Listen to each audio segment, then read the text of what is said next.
But Clay, we now have to address something, and it is not something that I ever thought would come up in quite this way. The Democrats are just furious about America's warm embrace of African migrants into our great nation.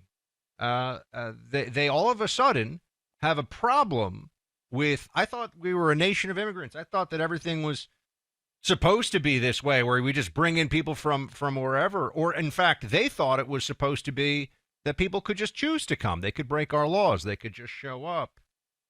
We all know what's going on here, and it's very interesting because they're quite upset by the situation, and it's because I think it shows a lot of the rot, the moral and intellectual rot that has completely overtaken the Democrat Party and the left, and specifically on issues relating to not just immigration, but race. And this is shown by the fact that they are so upset over 50 white migrants showing up from South Africa. And the reason is that they're showing up because the government of South Africa, which is now is black. I mean, it's everyone who runs the country essentially is black, is being racist to their white minority. And this is something that's very hard for the Democrat mind to accept or comprehend. How is it possible? We have trained and told everybody for so many years, Clay, that white people are the bad people whenever it comes to race relations, that any injustice that occurs in the realm of race must be white people doing it to somebody else. And this is where this whole thing has turned into something of a farce because Democrats suddenly find themselves upset about this. Scott Jennings, who does, as we know, great work on CNN, he pointed this out last night on CNN when they had a panel on this. This is cut 19. Listen in. I do think it's not alleged discrimination that these people are facing in South Africa. I mean, the law there absolutely allows their property to be confiscated. They are subject to racial discrimination. Some have been subject to violence from some reports that I have read. I mean, we're talking about 50-something people, and the people who seem to be angriest about this today had no problem with 20 million coming here. Some of the worst people in the world coming here, including gang members and so on and so forth. So I don't have a lot of sympathy for the folks who are outraged today after what happened to this country over the last several years, over 50-something people who are clearly being discriminated against in South Africa. Clay, I mean, if you asked the average MSNBC guest or CNN host, who would you rather have here?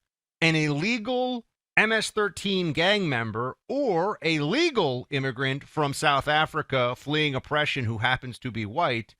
I think we all know the answer. Yeah, it's not a difficult call. And to me, this is emblematic of one of the major structural issues that the Democrat Party has. They're racist against white people now as a huge part of their base. They're also anti-Semitic as a huge part of their base. And this identity politics coalition that we all were told they had built during Obama's presidency, you talked about how Obama did not have any sort of substantial glow. He didn't have any ability to transcend or bring his popularity to other people, right? His coattails did not actually drag very many other people into office. In fact, the reality was things went worse for Democrats. But look at what they've done since, because this is the natural result of this. They ran Hillary Clinton in 2016, and what did they argue? It's her time. It's time for a woman to be president. They tried to identity politics coalition Hillary into the White House. Then they actually went back completely on it and went with Joe Biden, the oldest, whitest, as we just said, least mentally and physically competent president that we've probably ever had in any of our lives. And they dragged him across the finish line because, Buck, I think they got lucky with COVID happening, which allowed them to hide him in the basement. Otherwise, Trump would have won comfortably in 2020. And then in 2024, what did they do? They went back to the identity politics coalition and they got stomped, and they cannot escape it now. They have unleashed the crazy inside of their party, and the crazy is of the opinion that white men were and are the root evil of society. And then, of course, it's expanded to Hispanic men and Asian men and black men because all of masculinity is now toxic, and they do not have anyone. They don't have anyone. This is where I come back to again. Who is a normal dude in the Democrat Party? Who is just a guy that you would like to have a beer with that has in any way a prominent voice in the Democrat Party? To me, this is all connected to the problem they had. They recognized the issue. They tried to bring in a guy like Tim Walz, but they are hemorrhaging support from normal men all over the country. And I think a lot of normal women have followed them too. But this is profoundly a rebellion from the Democrat Party being led by men, such that, remember, Buck, they had Obama try to lecture black men for not showing up and supporting Kamala enough. Remember that? Right in the tail end of the campaign, they had Obama. Their big strategy on how to turn out black men was to have Obama tell all black men out there, hey, you're being a little bit sexist because you're not supporting Kamala enough. All of this, I think, is blowing up in their faces. And I think when you see a story like this out of South Africa, it is evidence. And I sent to Greg, we'll see when this clip comes in.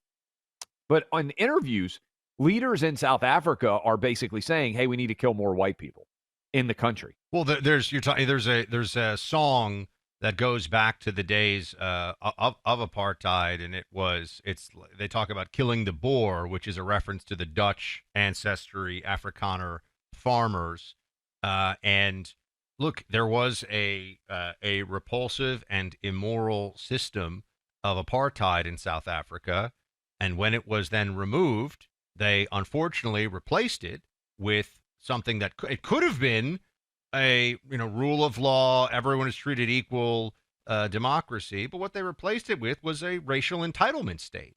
So certainly not as bad as apartheid was, but still bad. I mean, they still got big. You still have rules that disenfranchise the 7%.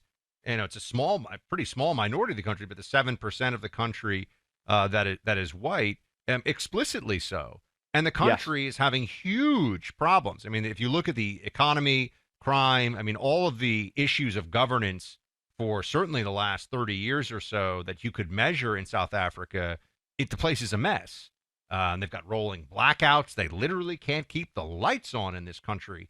And this was not something that had existed previously. So they've got a lot of challenges, a lot of problems.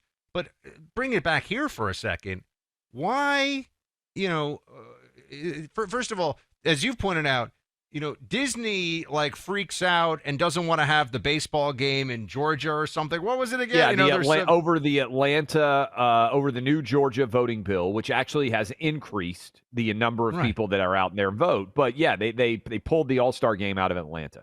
So the hint of the smallest injustice in this country that affects people that the left cares about is a national crisis, but an open policy of racial discrimination, which is what it is in South Africa, we should be opposed in principle, because it is based in principle, against racial discrimination anywhere in any form. We just had to have a reckoning with this in our own country, where the affirmative action policies that had been in place were racist. They were wrong. They were unconstitutional. The Supreme Court finally has started to right that wrong.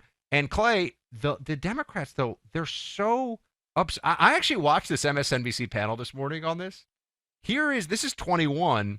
They're angry that we took 50 South African migrants. This is a big problem for them. Play 21. So deeply and morally wrong-headed and repulsive. These are the descendants of the people who created the most diabolical system of white supremacy in human history, apartheid. This is a modern replacement theory in a country where, by the way, white people make up 7% of the population and own 78% of the farmland. So actually, there's no injustice here. It's taking places away from refugees who are really being crushed by authoritarian governments. And for these folks who have never had anything happen to them, and Trump amazingly called it a genocide, one of the worst lies I've ever heard him say. There's just been a small handful of farmers that have been killed over the past 10 years. No land has actually been expropriated. It's just a farce and a sham and a moral ugliness. It's not a small handful of people that have been killed. Start with that, okay? But beyond that, Clay, so what do they want to have happen here? Because what they did in Zimbabwe, and this is why I brought it up yesterday, was land expropriation. It was, okay, Too many white people here own land. We're taking it and we're giving it. And that's why I brought up that documentary, Mugabe and the White African. And we're giving it to the people. You know what happened? The country started to basically starve. Yeah. I don't think they really want to go down that route in South Africa. But they don't want to say that because they don't want to actually have to face the realities of the system that they are presiding over. Listen to this. This is from June of 2018, but I wanted to play it. This is Julius Malema. He's a leader of the Economic Freedom Fighters. In an interview, he says, we're not calling right now for the killing of white people. This is the kind of environment that exists. This is a media interview, cut 37. I don't know what's going to happen in the future. I'm saying to you, we've not called for the killing of white people, at least for now. I can't guarantee the future. Yeah, but I mean, you'd understand somebody watching that, especially as it gets shared on Twitter, they freak out. It sounds like a genocidal call. Cry babies. Cry babies. I'm not calling for the slaughter of white people, at least for now. I can't give you a guarantee of the future, especially when things are going the way they are. Subtext.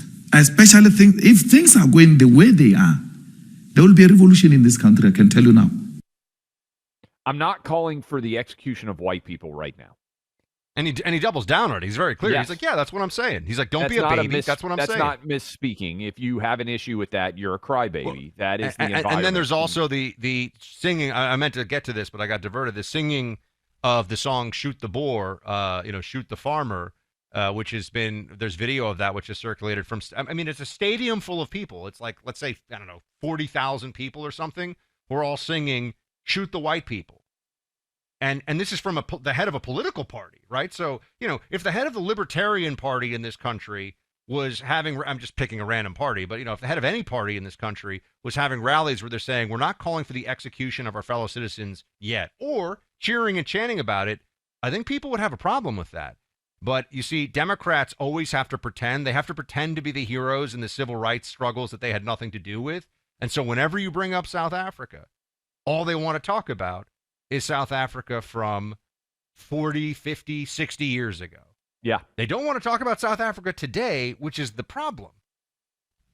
No doubt.